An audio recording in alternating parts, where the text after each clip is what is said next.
O nosso programa dessa semana está muito especial. Por ocasião do Dia do Servidor Público, que ocorreu em 28 de outubro, nós trouxemos esse tema super relevante, que é a Defensoria Pública, essa instituição conectada com a minha vida profissional, onde eu trabalho há mais ou há quase 20 anos. Agora em dezembro eu faço 20 anos de trabalho na Defensoria. E o nosso formato do programa de hoje está super diferente e interessante. A gente trouxe uma parceira, uma colega, que é a Jeane Melo, que vai ser a ponte, essa pessoa que vai aí conectar a sociedade a mim, tirando dúvidas dessa instituição. Tudo bem, Jeane? Tudo bom, doutora Rosa. Olha só que responsabilidade a minha, hein? Mas eu fico muito feliz. E antes de qualquer coisa, eu quero lhe parabenizar pelo Dia do Servidor Público, em nome de todos os defensores. Você que é essa defensora aguerrida, comprometida, entusiasmada, que cumpre muito bem o papel de educar as pessoas, que eu acho que a cidadania passa por essa função, esse trabalho de educar que você faz muito bem. Então, eu me coloco no papel de aprendiz, sou uma leiga, jornalista, uma jornalista que entende ainda muito pouco, apesar de buscar sempre compreender, né, e ser protagonista da minha vida, não é? Porque eu sei que é importante buscar a justiça, buscar a dignidade em todas as esferas, das mais básicas às mais complexas, mas eu sei que não é fácil o acesso a todas as informações. Então, um programa como esse é super relevante, o seu trabalho. Parabenizo, então, você, essa instituição que é tão defensora das pessoas, dos mais vulneráveis. Então, essa é a minha função e eu acho que eu vou fazer até perguntas muito óbvias. Então, mas eu creio que cabe também o óbvio, já que a gente lida com conteúdos muito densos, às vezes com um vocabulário muito diferente desse coloquial, desse do dia a dia. Então, é isso, eu estou aqui para somar, estou muito feliz, grata pela sua acolhida, generosidade, todos que fazem a TV Cidade Verde, canal 5.2. Eu sou uma cria da casa, eu estou há 15 anos na TV Cidade Verde, viu, doutora Rosa? E eu já faço parte da família Cidade Verde e agora estou muito feliz, chego bem confortável aqui diante de você para atuar também em outra família, agora o Família na Real. E eu queria lhe agradecer pelas palavras gentis, pelos elogios e agradecer a disponibilidade. Dizer que apesar de a gente achar que é óbvio, mas muitas pessoas, Jeane, ao longo da minha profissão, do exercício da minha profissão, a gente vê que são muitas dúvidas.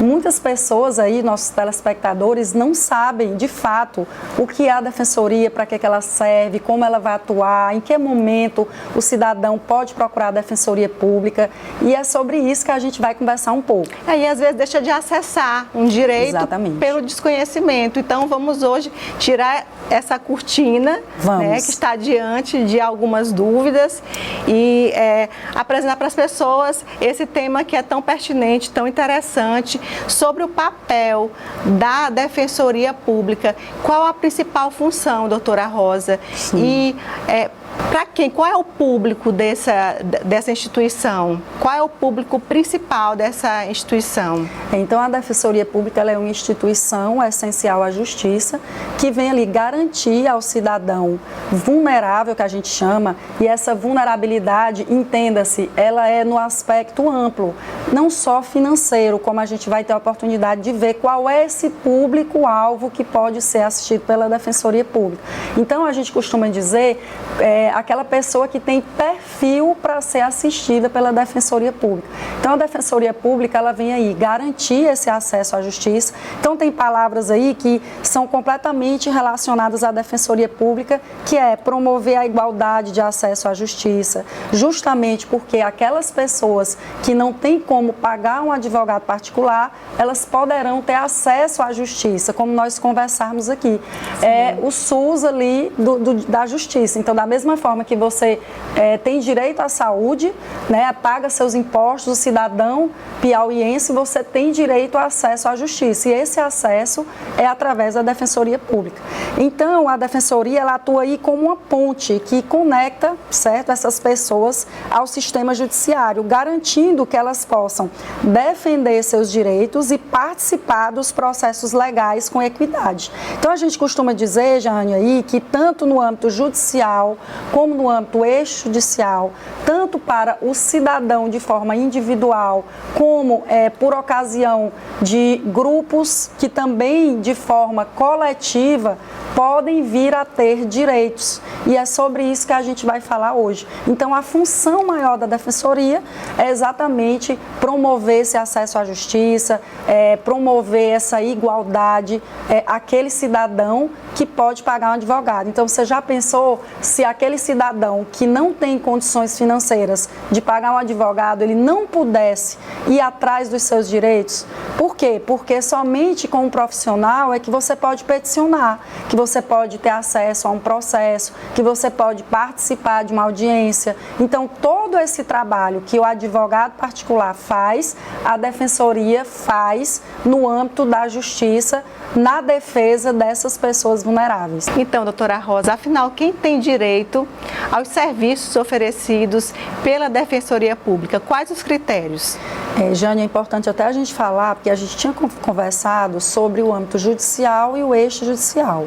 Então, a pessoa ela pode procurar a Defensoria de um modo geral, pedindo orientações, com dúvidas. Eu preciso de uma demanda no direito de família. A gente vai conversar ainda sobre os ramos ali que a Defensoria atua, né? Os direitos, vamos dizer assim.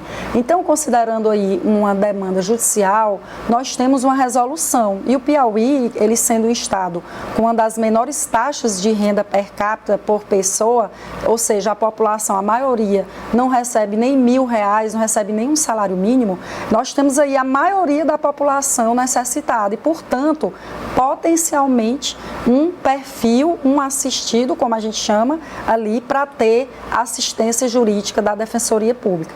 Então, nós temos uma resolução, Jane, que é regulamentado, vamos dizer assim, na Defensoria, através da resolução número 26 de 2012. E ela diz lá que aquele que comprovar renda mensal familiar líquida até 3 salários mínimos. Então, essa renda excluída algumas parcelas. Então, a gente exclui aí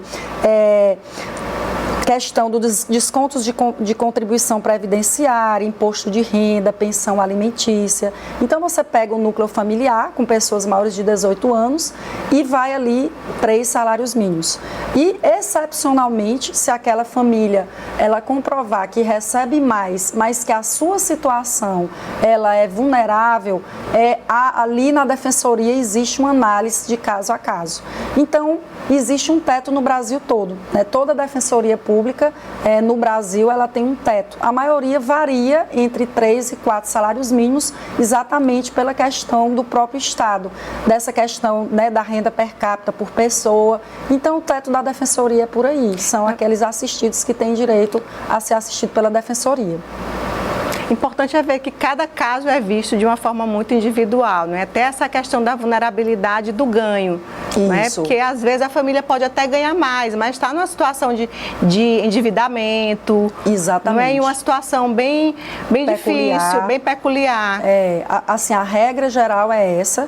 É claro que famílias que têm uma situação confortável, muitas vezes chega lá na Defensoria com inventários, com vários bens a receber, mas ainda não recebeu. Então, ela não tem uma renda, né, superior ali a 3 salários, porque ela tem, por exemplo, bens a receber no inventário. E a gente tem também uma equipe que analisa toda essa situação, que pode, inclusive, ir à casa da pessoa. Aquele cidadão, ele assina uma declaração de hipossuficiência da Defensoria, onde ele vai declarar os seus rendimentos. Então, nessa declaração, ele não pode omitir, ele não pode mentir, ele vai juntar o comprovante de renda dele. Então, a Defensoria ela vai se cercar de todos os documentos necessários, de uma pesquisa, se precisar, inclusive, no local onde ele reside, para para essa comprovação, porque é algo muito sério. Jane, a pessoa que mente, que quer ser assistida pela Defensoria sem ter o perfil, ela está tomando o lugar de alguém que precisa. Então é assim que eu digo, da mesma forma que a gente falou sobre o SUS, sobre a saúde, eu faço essa comparação porque você imagina alguém que esteja precisando fazer uma cirurgia pelo SUS urgente, se não fizer morre. Vai alguém lá que não tem esse perfil e faz no lugar dele. É um leito, é uma pessoa, é um médico, mesma coisa na justiça. Então tem que existir essa seriedade ali, que também passa pela análise também do próprio defensor. Por vezes eu já peguei situações em que aquela pessoa passou pelo primeiro atendimento, ela teve ali uma triagem, mas quando chegou a mim, eu disse, olha, ela recebe 8 salários mínimos. Então o defensor ele pode ali se recusar a atender e aquilo vai para o defensor geral. Então tem todo um trâmite ali interno da defensoria. Profissionais estão envolvidos nesse processo? Psicólogos, assistentes mais sociais? Assistentes sociais nesse sentido, mas nós temos ali os servidores, colaboradores da defensoria que ficam no primeiro atendimento, que a gente também vai falar um pouco sobre isso. Mas a princípio existe essa triagem, onde vai se aferir a renda do cidadão, a renda familiar e ver se ele tem perfil ou não, para depois continuar esse atendimento. Importante também, Jane, dizer que tem algumas situações que não passam por essa questão da renda. Hoje eu até trouxe aqui uma cola para eu não esquecer de nada, porque é muita responsabilidade. Imagina. E um orgulho para mim eu estar aqui, né? Eu sou muito orgulhosa de trabalhar na defensoria, de prestar esse serviço, como você disse, porque é uma dedicação. Eu costumo dizer que defensor público realmente tem que ter um perfil diferenciado. Tem que amar o que faz. Tem que ser muito sensível, tem que ter um perfil humanizado, tem que ter realmente um perfil diferenciado, porque a gente lida muito com atendimentos e com pessoas vulnerabilizadas, não só economicamente. Então, o que eu ia dizer aqui, por exemplo, nas situações de curatela, que eu acho que você já ouviu falar, naquelas situações que precisa interditar alguém da família, não necessita essa aferição, vamos dizer assim, essa análise da renda do cidadão, bem como também nas ações penais públicas, né? Então, nos processos criminais, como um todo ali, não depende dessa averiguação da capacidade econômica, são exceções à regra geral. E é comum alguém que pode pagar e que está numa situação de réu, querer essa defesa, desejar a defensoria pública, que ela venha a representá-lo? É comum, Jane, é comum porque eu falo de uma forma muito orgulhosa, os defensores públicos, eles são muito preparados, muito capacitados. Nós temos defensores na área criminal excelentes, que fazem, assim, que trabalham e são elogiados por todo o Piauí, a justiça do Piauí como um todo. Juízes, desembargadores, promotores, que já tiveram a oportunidade de trabalhar com esses colegas e são muito elogiados. Então, muitas pessoas gostariam, sim, de ter essa defesa pela defensoria na área criminal, em todas as áreas, né? Vamos falar agora sobre prazos, quais são em tempo médio de atendimento e respostas da Defensoria Pública, hein, doutora Rosa? Olha, varia muito através ali da demanda. Nós temos, dependendo da demanda, varia um pouco. Nós temos o primeiro atendimento na sede, que é ali realizado ali na rua Nogueira Tapeti, né, que é a sede onde fica a Subdefensoria Geral, a Defensoria Geral, onde eu trabalho, que são as defensorias de família. Então, de acordo com a natureza da demanda, mais ou menos ali varia entre 10 e 30 dias. E existe um pré-atendimento, então a gente quer falar um pouco aqui sobre esse primeiro atendimento, que é muito importante. Na defensoria que eu trabalho, por exemplo, no âmbito da família, no âmbito civil, nós temos ali um pré-atendimento que vai dar informações sobre ações, sobre o que a pessoa precisa trazer, dos documentos, vai orientá-la juridicamente falando. Então a pessoa chega, olha, eu quero dar entrada, trazendo aqui para o nosso direito das famílias, eu quero dar entrada numa ação de alimentos. Então ela vai ao primeiro atendimento, onde ela vai ter essa triagem em relação ao perfil, né, se é para ser assistida ou não, e a partir daí ela já recebe uma lista de documentos onde ela vai ter que providenciar para que ela dê entrada nessa demanda dela, nessa ação dela. Então, a ação de alimentos, exemplificando, você tem que levar a certidão de nascimento da criança, o CPF, o documento da mãe, o endereço do pai, o comprovante de residência. Então, o primeiro atendimento, ele tem ali uma série série de colaboradores da Defensoria Pública. Eu acredito que todas as pessoas já devem ter visto, porque a Defensoria ela tem hoje uma forma de divulgar o seu serviço bastante ativa, bastante presente na sociedade. Então, eu acredito que as pessoas já viram, até no meu perfil, ontem mesmo eu postei algo relacionado ao espaço ali onde eu trabalho. Então, nós temos esse primeiro atendimento e aí, às vezes, demora um pouco porque a pessoa não retorna com os documentos que tem que retornar, ou às vezes ela não está com todos os documentos naquele momento, mas a média são 30 dias. Nós temos um núcleo de petição inicial na área de família e os que não têm esse núcleo de peticionamento, o defensor é quem vai fazer. Então demora um pouco por aí, entre 30 dias, para dar a entrada nessa ação. E existe alguma situação em que algum caso ele ganha à frente dos demais por alguma característica dessa situação, por uma questão de violência ou pela idade de quem está envolvido? Existe alguma situação em que alguém passe na frente dos demais? Sim. Nessa fila que eu imagino que deve existir uma fila, não é isso ou não? Lá, Jane, existe uma divisão por assuntos, por temas. Sim. Então, essas pessoas que você se refere, elas já têm um núcleo especializado. Sim. Exemplo, mulher vítima de violência. Sim. Se ela está passando por uma violência recente, a gente já encaminha para o núcleo da mulher. Então, idoso, também as pessoas com transtorno, com incapacidades, nós temos um núcleo também, tanto do idoso como dessas pessoas, que você já vai encaminhar para que seja dada o mais rápido possível os encaminhamentos necessários naquela situação. Até porque o atendimento é diferenciado. O exemplo dessa mulher vítima de violência, ela tem que ter todo um suporte, uma rede de apoio, que muitas vezes ela chega já na defensoria bastante vulnerabilizada, sensibilizada. Então, nós temos todos essas áreas diferentes em que a defensoria atua, essas frentes. Entendi. Eu ia falar sobre a fila de espera, né? Comecei, se existe uma fila de espera para o atendimento, como ela é administrada, de alguma forma a gente já até conversou um pouco, né? A gente tem o horário de funcionamento da Defensoria de 8 às 14 e depois disso ela funciona em regime de plantão. Então nós temos ali senhas que são distribuídas de acordo com a ordem de chegada nas situações normais, que não tem as prioridades, como eu lhe disse, de idoso, enfim. Então, na situação de cidadão que chega na situação normal, existe ali senhas que são distribuídas e a gente sempre pede que cheguem até meio-dia, porque é uma demanda muito grande, são muitas pessoas para atender e se chegar 2 horas já não consegue mais pegar a senha, porque 2 horas a Defensoria já está finalizando o atendimento. Então existe sim essa ordem de distribuição de senhas. Sim, nessa fila, não é? Isso. Existe algum momento em que as pessoas imaginam que elas poderiam ser melhores atendidas se estivessem constituindo um advogado e abandonem ali a causa que foi entregue à Defensoria? Existe esse tipo de ação, de entendimento, às vezes, por parte de quem está sendo assistido? Não, o que acontece, as pessoas, elas têm condição de constituir um advogado ou não.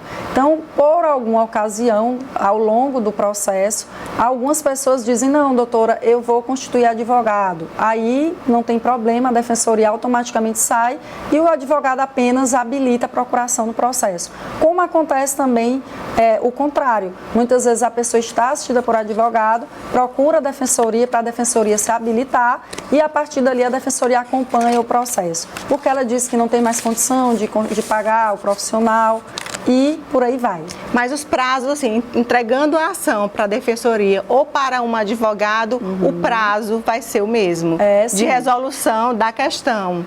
A gente tem prazo em dobro para algumas situações. A Defensoria Pública, assim como o Ministério Público, tem prazo em dobro. Tanto para a defesa, por exemplo, uma contestação que a Defensoria venha fazer, nós temos prazo em dobro. Mas a questão de dar viabilidade à demanda, a gente sempre costuma dizer que o que ajuda a agilizar um processo é a participação das pessoas envolvidas. Não o processo para ele andar, que é algo que a gente sempre vê nas pessoas que procuram a defensoria, nós não temos somente a defensoria e o advogado atuando naquele processo. Nós temos o juiz, nós temos o promotor, nós temos a secretaria da vara, nós temos o oficial de justiça. Então, é a justiça como um todo. Então, você tem que acompanhar o processo. É o que eu sempre falo na minha sala e no meu dia a dia de profissão. Eu faço um combinado com o meu assistido, eu digo, ó, todo mês você mande mensagem para acompanhar o seu processo, seja pelo WhatsApp, seja presencialmente. Todo mês, qualquer mudança, seja de endereço, o seu endereço, o endereço da outra parte, alguma mudança na situação como um todo, ali do processo, que seja um fato relevante, comunique ao seu defensor ou ao seu advogado, para que você possa ali comunicar ao juiz, porque senão o processo não anda. Por exemplo, na vara que eu atuo, nós temos cerca de 3 a 4 mil processos. Então, se a parte não estiver todo o tempo lá para saber o que está fazendo com que meu processo não ande, nem sempre a defensoria, nem sempre o advogado, na minha vara eu não tenho um processo atrasado. A parte chegou lá, eu já peticiono. Mas só que não depende só de mim. Então, o defensor ele pode estar despachando com o juiz, no sentido de agilizar o processo, ele pode estar conversando com um colega promotor, para ele explicando que aquela situação é um caso urgente, para aquele colega ver se ele pode dar ali um parecer um pouco mais rápido. Então, é todo um sistema que funciona e sempre vai funcionar melhor se as partes estiverem acompanhando.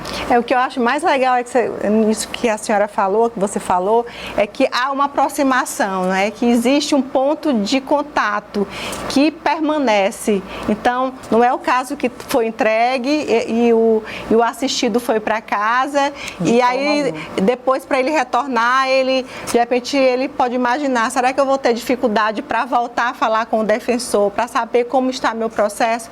Então eu vejo que há toda uma mecânica, um modelo de trabalho que aproxima o cidadão da defensoria e deixa o processo transparente, como deve ser, não é isso, doutora? Exatamente, sempre buscando essa transparência e essa informação para o cidadão.